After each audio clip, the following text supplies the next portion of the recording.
Live from WTVO Rockford and your home team.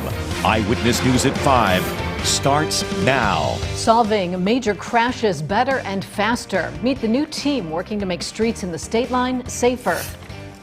President Joe Biden announces a new plan to forgive student debt for millions of Americans. Not everyone will see their loans forgiven. Critics argue the decision will make certain issues worse. And two Marines walk across the nation for a good cause. We catch up with them as they make a stop in the state line. Good evening, I'm Mimi Murphy. And I'm Eric Wilson. A new team is working together to investigate and solve major local traffic accidents. Area law enforcement say the team is needed because of the number of serious crashes. Winnebago County's Major Crash Assistance Team is comprised of 6 different local agencies, including Roscoe, Cherry Valley, Loves Park, Rockton, and South Beloit, along with Winnebago County Sheriff's Office. The team will focus on deadly crashes as well as DUI and reckless driving accidents. Sheriff Gary Caruana says combining forces will bring those responsible to justice. Hold the suspect accountable in the court system.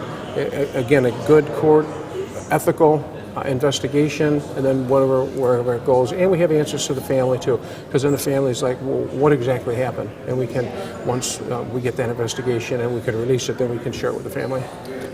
The team will also allow individual departments to keep more officers on patrol during an incident.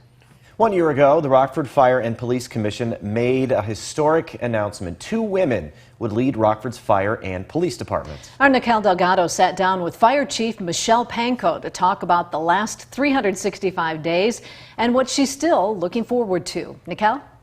That's right, Eric and Mimi. Chief Panko tells me she's been with the Rockford Fire Department for almost 30 years, and this year, being chief has flown by.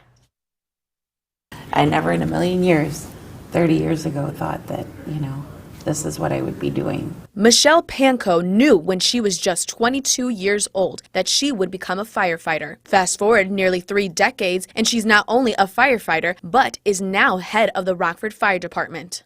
It does seem like it was just yesterday that the announcement was made, and I was kind of taking in just exactly what all that meant. And man, the first year has just flown by.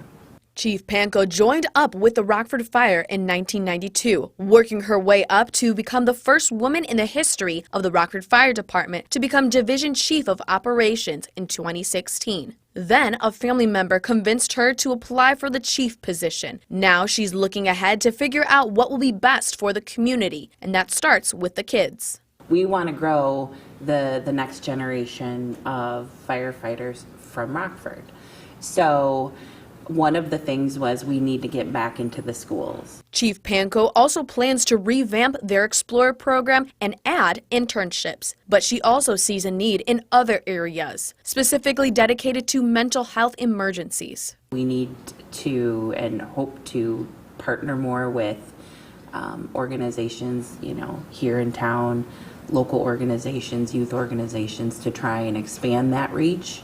Like I said, we've got a lot more work to do, but I'm excited about what we've been able to accomplish so far.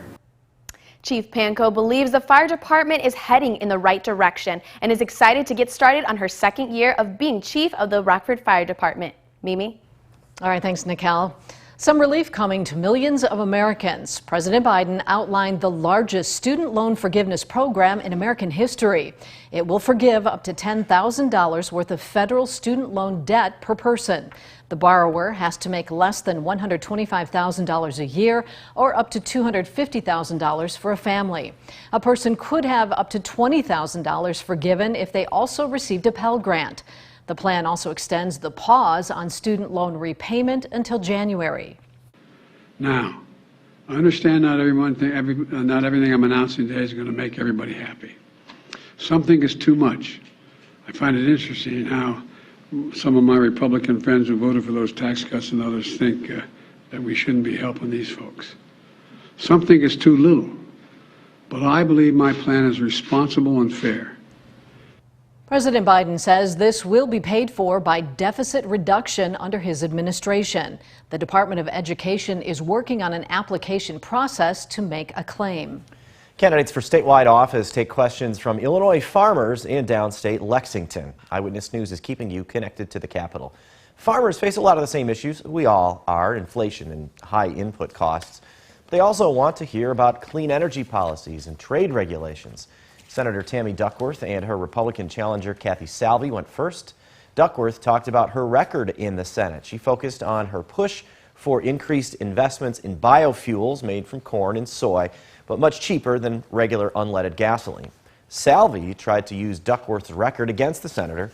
Salvi argues Duckworth is just a rubber stamp for President Biden's agenda. I believe that my election will be a congressional check on Joe Biden. And I believe that by firing his rubber stamp, Tammy Duckworth, we will be taking the first step forward in helping Illinois. Don't think of electric vehicles as a magic panacea that's going to solve all of our carbon emission problems. That's not the case. The way we get to a carbon neutral future is to invest in all forms, be agnostic about it. Candidates for governor were also there. Coming up at 6 and 10, we'll share what J.B. Pritzker and Darren Bailey had to say.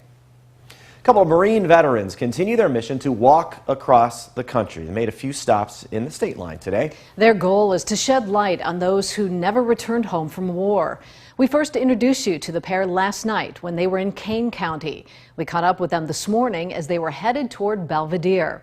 The men are walking along Route 20, the longest road in the country. It stretches nearly 3,400 miles from Boston to Newport, Oregon. Their journey started in June and they average about 20 miles a day.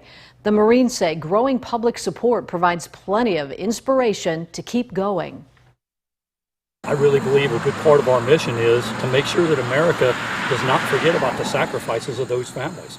And us being out here on the road is, it's our honor to be able to shed light to the Gold Star families of America, to the missing in action families of America. They hope to make it to Oregon sometime in November. If you'd like to follow along on their journey or make a donation, you can find this story at mystateline.com.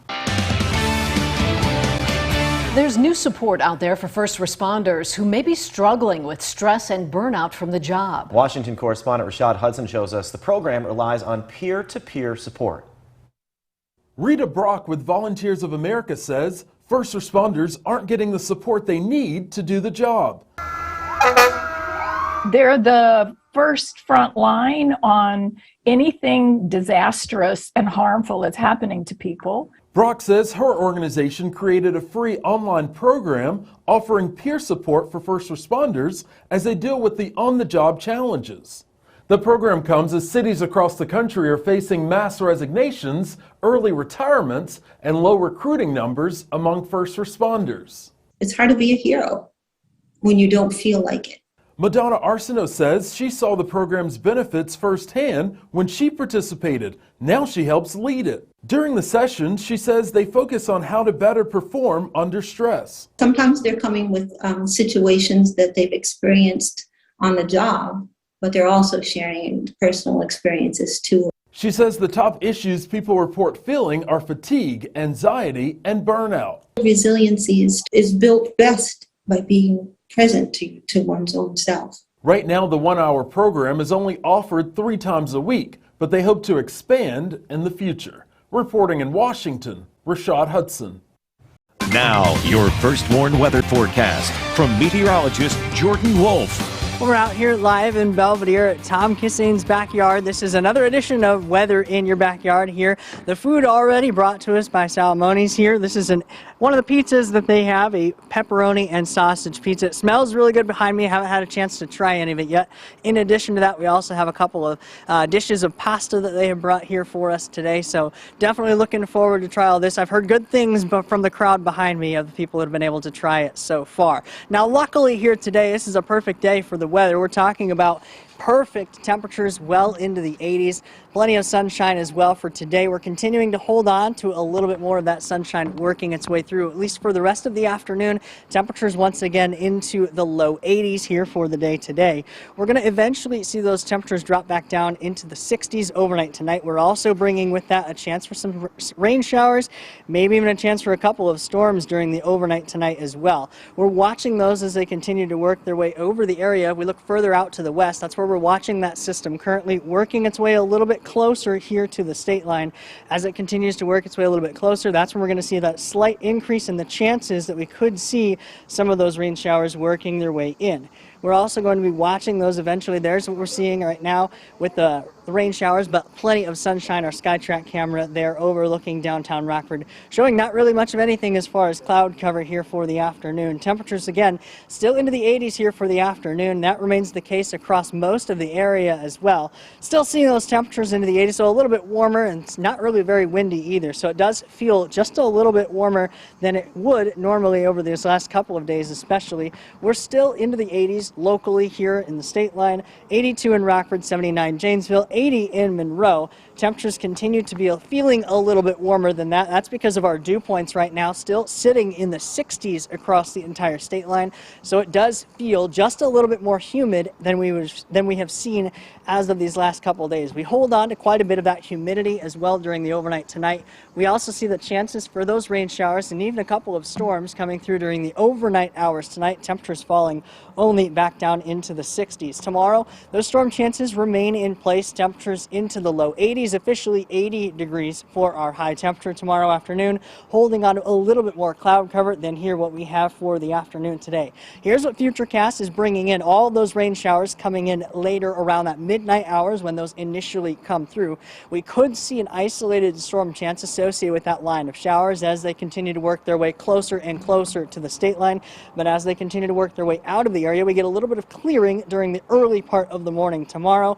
But we do hold on to the chance we could see a couple of scattered showers and maybe a couple of storms during the afternoon tomorrow. I think Futurecast is maybe a little bit lacking as far as those are considered, but we still hold on to those chances during the afternoon and day tomorrow. Temperatures begin to drop back down and we remain a little bit clearer as we head toward the back half of the weekend. As far as storm chances here tonight, we are under a marginal risk just outside of Joe Davies County. That's a level 1 out of 5 for the severe threat, maybe a gustier storm possible for that. As we look toward the weekend, that's where we're going to be seeing those chances for some rain showers once again returning Sunday into the day on Monday with a warm front lifting as we get closer into the day there. Temperatures remaining quite a bit warmer beyond that warm front as well. We're back down into the low and even mid 80s toward the back half of the week. Temperatures remaining a little bit warmer than normal. The Climate Prediction Center outlook still has us just a bit warmer than normal beyond that and into the rest of that as well. So 7-day forecast here breaking all this down. Temperatures into the 80s here for the beginning part of the week. As we head toward the weekend, we're a little bit warmer, but we still hold on to those temperatures, hanging on with that, and then rain chances for tonight, tomorrow, and then once again as we get later on into the weekend. Now sports with Reagan Holgate. The PGA Tour made its boldest response to the rival Live Golf Tour today with a new plan for next season. The tour's best players will commit to a 20-tournament schedule. It includes 4 majors and 12 elevated tournaments that will average purses of $20 million. That means we will see the best players in the same field at least 15 times. The tour is also doubling its player impact program from $50 million to $100 million. It will reward the top 20 players. Commissioner Jay Monahan told media today the entire goal with this expansion is to make the tour's product more compelling. Our top players are firmly behind the tour, helping us deliver an unmatched product to our fans, who will be all but guaranteed to see the best players competing against each other in 20 events or more throughout the season. This is an extraordinary and unprecedented commitment, a testament to who these guys are and what they believe in. The Chicago Sky advanced to the WNBA semifinals on Sunday. They'll be playing either the Connecticut Sun or the Dallas Wings, depending on the outcome of tonight's game. But first, let's take a look at Game 3 last night versus the Liberty. Second quarter, Sky lead by 7. Courtney Vandersloot pulls up and hits the jumper. Sky lead by 9 now. Later in the second, Candace Parker drives. And how about this? It goes off the defender's shoulder and into the basket. That's not something you see every day. Just take a look at it again. Talk about a lucky bounce. Under 2 minutes left, Sky up 8. Vandersloot to Parker. Parker gets fancy with the left-handed jumper. She had 14 points and 13 rebounds on the night. Chicago Sky win 90-72. The Orioles lead the series with the White Sox 1-0 after last night's game. That one will get going at 6:05 with Lucas Giolito starting on the mound. The Cubs could use a pick-me-up after Corey Dickerson's 4-hit game yesterday. 7:05 the starting time on that one.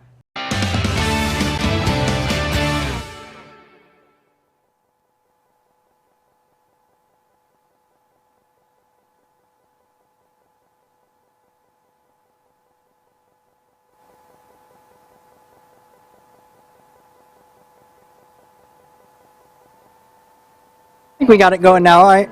Sorry about that. Temperatures here for the afternoon remaining a little bit warmer into the 80s here today. A little bit of sunshine leading to slightly more humid conditions as well. But luckily overnight tonight we do get a little bit of a break from that humidity as temperatures continuing to fall back just a little bit underneath. Some rain showers and even some storm chances for the overnight tonight and into the day tomorrow. That remains the case tomorrow. Temperatures only topping out in the low 80s. We have another chance for rain coming later on into the weekend after a warm front does bring us up just a little bit. Those rain showers overnight tonight, though, we can view those on the First Warn Interactive Radar from Rockford Auto Glass and more. We continue to see those temperatures, though, warming up behind that cold front here for the weekend, or warm front here for the weekend. Temperatures into the low 80s and even close to the mid 80s. Plenty of sunshine, though, beyond those rain chances for the weekend. All right, sounding pretty good, Jordan. Thanks for that. And thank you for spending some of your time with us. Stay safe.